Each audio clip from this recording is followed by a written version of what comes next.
Hi, I'm Debbie. Thank you for booking me for your eyebrow makeover. I just wanted to briefly go over your aftercare. When you leave the studio, I'm going to be putting on a topical anti-inflammatory just to calm your skin down. It does look quite white, so if you don't want to walk on the streets like that or leave the premises like that, you could just wait in reception while that's sitting on your eyebrows for 10 minutes. And then you would just take a tissue or toilet paper and simply wipe it off of your brows, because then it would have done its job. In an ideal world, it would be great if the topical anti-inflammatory could sit there for up to half an hour. So if you're going to drive, you can always take it off when you get home. So it sits on the eyebrows for a minimum of 10 minutes and a maximum of half an hour, taking off with something dry. Half an hour after you've taken off the topical anti-inflammatory, you're going to take the wet wipe that I've given you, and you're just going to remove any residue of pigment that's being pumped onto the surface or any body fluid.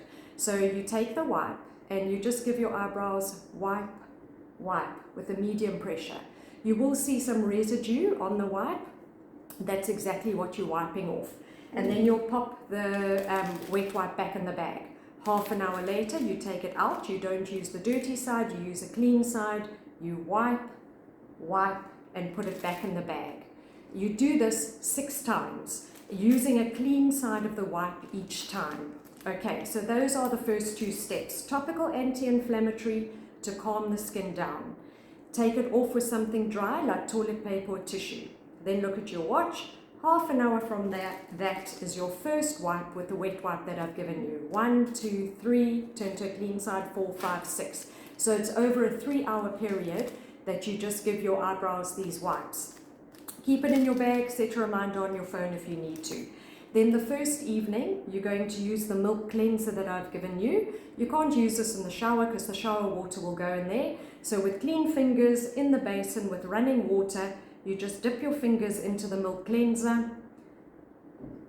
Get it between the 2 fingers. I'm not actually going to do it, but you would rub that gently over your brows 5 or 6 times, just cleaning the brows. You can leave the milk cleanser there on your brows and then take your normal face wash that you use and actually wash your face. Go around the brows. And with that running water, you can rinse everything off all together.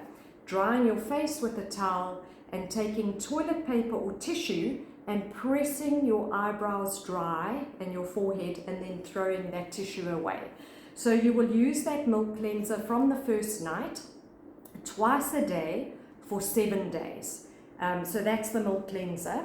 And then if your eyebrows get a bit itchy as they start to dry out from about day 4 or day 5, I will either have given you a grapeseed oil or I will have given you a thicker paste. They do the same job.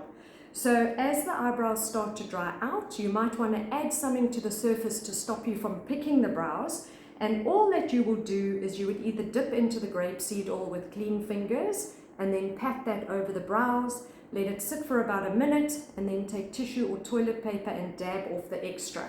If I gave you the paste with clean fingers, you take about a rice grain amount of it. It doesn't have to be a lot, just a very small amount.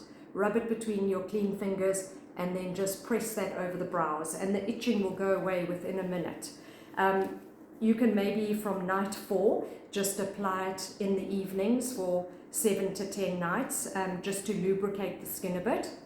If you're not itchy, you don't really need to use it. And then for 7 to 10 days, it's important that you don't do any high impact exercise because it will actually push the color out of the skin because of the sweating. So low impact exercise for 7 to 10 days. Nothing unusual during that week. No putting your head under the water in a swimming pool or in the sea. What else can I think of? No having facial peels, no tinting your eyebrows. Just let the eyebrows heal in a hygienic environment for 10 days. Long term, you can't put any active ingredients over your eyebrows, like moisturizers that have ingredients like retinol, alpha lipoic acid, fruit acid. It will actually eat the pigment out the skin. So always make sure you avoid your eyebrow area by about 5 mils when you're putting active ingredients onto your skin, whether it be in your cleanser or your moisturizer. Sunblocks over the brows are fine after about 3 weeks. I prefer a lower sunblock, like a 25 and not a 50. A 50 sunblock can be quite chemical based, where a lower sunblock is more physical based. So the pigment will just stay in the skin longer. If you go for peels on your skin or microneedling, they must not go over your brows. And also, if your brows get a lot of sun, it will dull the pigment over time. And everybody has slightly different healing. People with the oily skin might need to see me once a year for a touch-up. People with the dry skin, maybe once every second year or every third year. So every skin will heal differently. How do you know when you need a touch-up? If your eyebrows are patchy or too light and dull, you come along for a touch-up and a refresh.